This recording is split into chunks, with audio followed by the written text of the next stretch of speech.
Hola, somos Álvaro Aparicio, Mario Raúl, Martín Carballán y Andrés Herante. y hoy estamos en la Facultad de Matemáticas de la USC para entrevistar a la profesora doña Victoria Otero, catedrática de Matemáticas por la USC y vicepresidenta primera de la Red 3M. La primera pregunta sería: ¿cuántos años lleva trabajando y estudiando para llegar a la cátedra de matemáticas y si el hecho de ser mujer ha influido? Pues mira, llevo desde el año 86, que terminé la carrera en el 85, en el 86 me puse a trabajar y bueno, pues ya son muchos años. Por ser mujer me ha influido, bueno, no se me ha hecho el camino, yo creo que se ha hecho el camino más fácil para algún hombre, pero bueno, yo por ser mujer no he tenido tampoco ningún tipo de dificultades, porque creo que cualquier cosa que pueda hacer un hombre en matemáticas la puede hacer una mujer también, con lo cual esa es mi forma de pensar y de actuar. Con lo cual. ¿Nos podría decir cuál es o será tu próximo proyecto?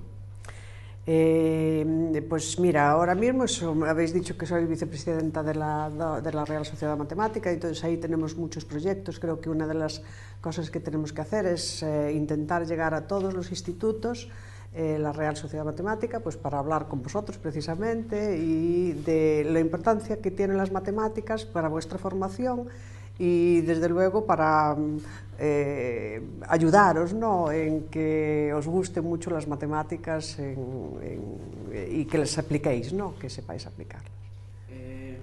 La tercera pregunta es: ¿cuál fue su mayor obstáculo para llegar a ser primera vicepresidenta de la RESME? ¿Cuál fue mi mayor obstáculo? Para ser vicepresidenta ninguno, pero para llegar ahí, ¿no?, para llegar a ese camino, quizás desde el punto de vista profesional, para una mujer, ¿no?, es el tener hijos. El tener hijos es una etapa de la vida de una profesional de las matemáticas en que te para mucho la investigación, porque la investigación en matemáticas tienes que estar muy concentrado, y el tener hijos pues supone el estar pendientes, ¿no?, de ellos cuando son pequeños. Entonces, para mí, digamos, ese parón fue el tener hijos, lo cual estoy muy contenta. Tengo 2 hijos y estoy muy contenta de tenerlos, pero bueno, después también recuperé, ¿no? Fue un parón que después recuperé. La cuarta pregunta es si prefiere dar clases o asumir un cargo como el que ocupa ahora. A mí dar clases me gusta mucho, mucho. Yo creo que no podría asumir ningún cargo si no tuviera pues el aliciente de dar clases porque es una de las cosas que más me gustan, ¿no?, de esta profesión.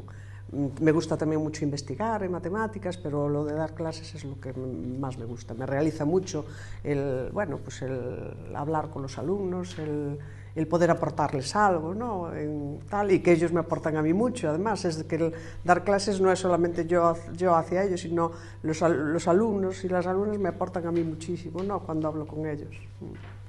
Y para finalizar, te queríamos preguntar, ¿qué te inspiró como mujer para ser matemática? ¿Qué me inspiró? Pues mira, me gustaban mucho las matemáticas desde siempre, se me daban bien, pero también tenía otras cosas que me gustaban mucho. Me gustaba la arquitectura. De hecho, estuve planteándome entre estudiar matemáticas o arquitectura, pero al final, bueno, pues las matemáticas pues era una de las cosas que me gustaban y decidí hacerlas. Muchas gracias. Gracias a vosotros. Bueno, ¿y alguno de vosotros va a ser matemático?